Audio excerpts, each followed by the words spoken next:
அனைவருக்கும் வணக்கம். தனுசு ராசினியர்களுக்கு நிகழ்ந்து கொண்டிருக்கும் பிப்ரவரி மாதம் 16ஆம் தேதி உங்களுடைய வாழ்வில் 7 ஜென்ம பாவம் போக்கும் ரத சப்தமி. இந்த ரத சப்தமியான இன்றைய தினத்துல நீங்கள் இதை செய்தால் கோடி புண்ணியம் கிடைக்கும். அப்படி என்ன மாதிரியான நன்மைகள் எல்லாம் கிடைக்க இருக்கு, கிரக நிலைகளின் ரீதியாக அமையிருக்கும் சாதகங்கள் என்ன, பாதகங்கள் என்ன, தனுசு ராசினியர்களை பொறுத்த வரைக்கும் ரத சப்தமியான இன்றைய தினத்துல கிரகங்களுடைய சஞ்சார நிலைகள் என்ன என்று பார்க்கும்போது மேஷத்தில் குரு பகவானும், கன்னியில் கேதுவும், மகரத்தில் செவ்வாயும் சுக்கிரனும், கும்பத்தில் சனி சூரியன் புதன் ஆகிய 3 கிரகங்கள் இணைந்து சஞ்சரிக்கிறாங்க. மீனத்தில் ராகு சஞ்சரிக்கிறாரு. இந்த கிரகங்களுடைய சஞ்சார நிலைகளின் காரணமாக என்ன மாதிரியான முன்னேற்றங்கள் எல்லாம் உங்களுடைய வாழ்வில் ஏற்பட இருக்கு என்பது குறித்தான முழுமையான பதிவை தான் இந்த வீடியோல நம்ம விரிவா பார்க்க போகிறோம். இதற்கு முன்னாடி இந்த ரத சப்தமி குறித்தான புராதன கதை பற்றி சற்று விரிவாக தெரிந்து கொள்வோம். ரத சப்தமி மகாபாரத போரில் அர்ஜுனனுடைய பானங்களால் அம்பு படுக்கையில் வீழ்த்தப்பட்டிருந்த பீஷ்ம பிதாமகர் தான் விரும்பும் நேரத்தில் மட்டுமே மரணம் ஏற்பட வேண்டும் என்ற செவ்வரத்தை பெற்ற தனக்கு இந்நேரமாகியும் மரண தேவதை தன்னை ஆலிங்கனம் செய்யவில்லையே ஏன் என்ற தன்னுடைய சந்தேகத்தை வியாச பகவானிடம் வினவிய போது அக்கிரமங்கள் செய்வது மட்டுமே பாவமல்ல, அந்த அக்கிரமங்களை கண்டு வாளாவிருப்பதும் மகத்தான பாவம்தான். எடுத்துக்காட்டா, ஒருவர் பசுமாட்டை அடித்து துன்புறுத்தியதை கண்டும் காணாமலும் இருந்தாலும் அது பாவம்தான். துரியோதனுடைய சபையில் பாஞ்சாலியினுடைய துகில் களையப்பட்ட போது அந்த அநீதியை தடுக்க சக்தி இருந்தும் மௌனம் சாதித்தான். அதனால்தான் இந்த பாவத்தை அனுபவிக்கின்றீர்கள் என்கின்ற இதற்கான பிரயாச்சித்தம் என்ன என பீஷ்மருடைய கேள்விக்கு விடையளித்த வியாச பகவான் தான் கொண்டு வந்திருந்த எருக்கன் இலைகளை கொண்டு இதற்கு அர்க்கப்பத்திரம் என்ற பெயர். அர்க்கம் என்றால் சூரியனுடைய சக்தி முழுவதையும் தன்னுள் கொண்டுள்ளதாலேயே இப்பெயர் காரணமாய் அமைந்துவிட்டது. இந்த இலைகளை கொண்டு உடலில் முக்கிய இடங்களில் வைக்க போகின்றேன். அவ்விடங்களினால் செய்யப்பட்ட பாவங்கள் நீங்கி புனிதத்துவம் பெற்று பரிசுத்தமாகிவிடும். பிறகு உங்கள் மனோரதம் ஈடேறிவிடும் என கூறி பீஷ்மருடைய உடலில் எருக்கம் இலைகளை வைத்ததால் அவருடைய பாவங்கள் அனைத்தும் கதிரவனை கண்ட பனி போல மறைந்தது.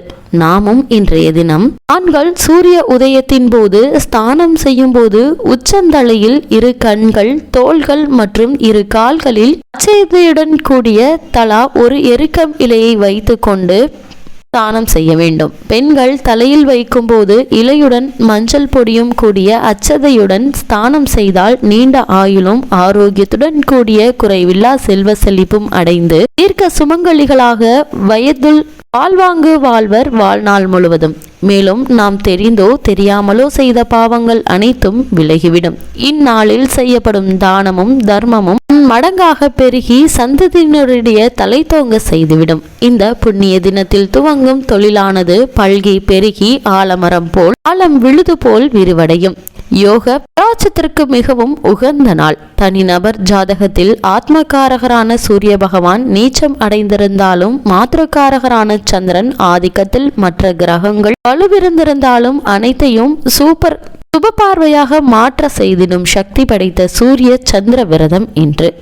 ஜாதகத்தில் உள்ள தோஷங்கள் அனைத்தும் தீயினர் தூஷாகும். ஜாதகத்தில் பித்ருக்காரரும் லக்னத்திற்கு அதிபதியும் ஒருவரின் வீர தீர பராக்கிரமம், செல்வாக்கு, சுய கௌரவம், கடமை, கண்ணியம், கட்டுப்பாடு, சரீர சுகம், கண்களில் காந்தமென கவரும் ஒளி, தேஜஸை அருளுபவரும் ராவணன யுத்தத்தில் சூரிய பகவானை நோக்கி ஆதித்ய ஹிருதய ஸ்லோகத்தை துதித்ததினாலேயே ராவணனை சுலபமாக வென்றார். காயத்ரி மகா மந்திரத்திற்கு இணையானதோர் மந்திரமில்லை என்பது மூதோர் வாக்கு. அம்மந்திரத்திற்கு அதிபதியும் மகாபாரத எச்ச பிரசனத்தில் பஞ்ச பாண்டவர்களுடைய 4 மாண்டுவிட யட்சன் யுதிஷ்டனிடம் பல கேள்விகளை கொடுத்தான்.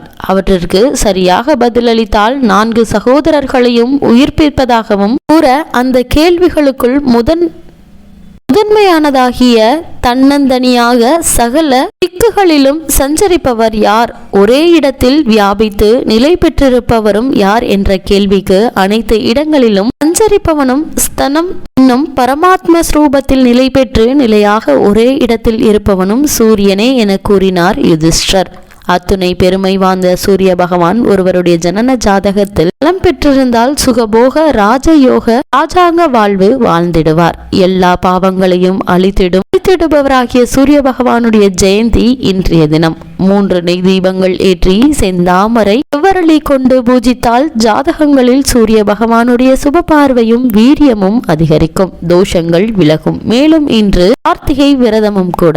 இன்றைய நாள் இந்த பரிகாரத்தை நீங்கள் செய்வதன் மூலமாக எண்ணற்ற நன்மைகள், நீங்கள் 7 ஜென்மத்தில் செய்த பாவங்கள் நீங்கி நீங்கள் எடுத்த காரியத்தில் வெற்றி கிடைக்கும். நீங்கள் எடுத்த காரியங்கள் வெற்றி அடைவது மட்டுமல்லாமல் நல்ல லாபம், சுகபோக வாழ்க்கை, கௌரவம், அந்தஸ்து, மரியாதை, புத்திரபாக்கியம், பித்ருக்களால் ஏற்பட்ட சாபம் நீங்கும். உங்களுடைய முன் ஜென்மத்திலோ அல்லது 7 ஜென்மத்தில் செய்த, அதாவது தெரிந்து தெரியாமல் செய்த பாவங்கள் அனைத்துமே நீங்கி நல்ல ஒரு முன்னேற்றம் உங்களுடைய வாழ்வில் ஏற்படும். இதனால் உங்களுக்கு மட்டுமில்லாமல் உங்களுடைய சந்ததியினருக்கும் ஏற்பட இருக்கும் பாவங்கள் நீங்கி அவர்களுடைய வாழ்விலும் எண்ணற்ற நன்மைகள் உங்களுடைய வாழ்வில் ஏற்படும். மட்டுமில்லாமல் உங்களுடைய பாவங்கள் நீங்கி புனிதத்துவம் பெற்று பரிசுத்தமாகி விடுவீர்கள். தெரிந்தோ தெரியாமலோ உங்களுடைய வாழ்நாளில் செய்த பாவங்கள் அனைத்தும் விலகிவிடும். இவ்வளவு மேன்மைகள் கொண்ட ரத சப்தமியான இன்றைய தினத்துல தனுசு ராசினியர்களுக்கு கிரகங்களுடைய சஞ்சார நிலைகளின் காரணமாக என்ன மாதிரியான நன்மைகள் எல்லாம் ஏற்பட இருக்கு என்று பார்க்கும் போது, ராசிநாதனான குரு 5ஆம் இடத்தில் இருக்கிறாரு. லாபாதிபதி சுக்கிரன் விரயத்தில் இருக்கிறாரு. செவ்வாய் தன குடும்பஸ்தானத்திற்கு வரப்போகிறாரு. கிரக நிலைகள் சாதகமாகவே இருக்குதுங்க. பண வசதியை பொறுத்த வரைக்கும் எந்த ஒரு குறையுமே இருக்காது. குடும்ப சூழ்நிலை திருப்திகரமாக இருக்கும். சுபகாரிய நிகழ்ச்சிகள் நடைபெறக்கூடிய ஒரு தருணமா இந்த காலகட்டம் அமைஞ்சிருக்குதுங்க. நீதிமன்ற வழக்குகள்ல நல்ல ஒரு தீர்ப்பு உங்களுக்கு கிடைக்க இருக்குதுங்க. வேலை சம்பந்தமான முயற்சிகள் செய்பவர்களுக்கு சிறு முயற்சியிலேயே நல்ல ஒரு முன்னேற்றம் ஏற்படக்கூடிய ஒரு தருணமா தான் இந்த காலகட்டம் அமைஞ்சிருக்குது. தகுந்த வேலை கிடைக்க இருக்குதுங்க. திருமணமாகி குழந்தையை எதிர்பார்த்து காத்திருக்கும் பெண்மணிகளுக்கு புத்திரபாக்கிய யோகம் கிடைக்கக்கூடிய ஒரு காலகட்டமாகவும் இந்த ரத சப்தமியான இன்றைய தினம் அமைஞ்சிருக்குது. ராசினியர்களை பொறுத்த வரைக்கும் உங்களுடைய ராசிக்கு 3ஆம் இடத்தில் இருப்பதால் தொட்ட காரியங்கள் அனைத்துமே பலிக்க இருக்குதுங்க. சுக்கிரன் பலமாக இருப்பதால நீங்கள் என்ன பொருளாதார ரீதியான முயற்சிகளை நீங்கள் மேற்கொள்ளும் போது ராசினியர்களை பொறுத்த வரைக்கும் சுக்கிரன் பலமாக இருப்பதால கலைத்துறையினருக்கு லாபம் உண்டுங்க. அதாவது இவ்வளவு நாட்களாக உங்களுடைய கைக்கு கிடைத்த வாய்ப்புகள் கை நழுவி போன பட்சத்துல மீண்டும் அந்த வாய்ப்புகள் உங்களுக்கு தேடி வந்து கிடைக்க இருக்குதுங்க. சூரியன் உங்களுடைய ராசிக்கு 2ஆம் இடத்தில் இருப்பதால தேவையில்லாத மனக்கவலைகள் அவ்வப்பொழுது ஏற்பட்டாலும் அதனால் எந்த ஒரு பயனும் இல்லை என்பதை உணர்ந்து அடுத்த கட்ட முயற்சியை நீங்கள் மேற்கொள்ளக்கூடிய ஒரு தருணமா இந்த ரத பஞ்சமி அமைஞ்சிருக்குது.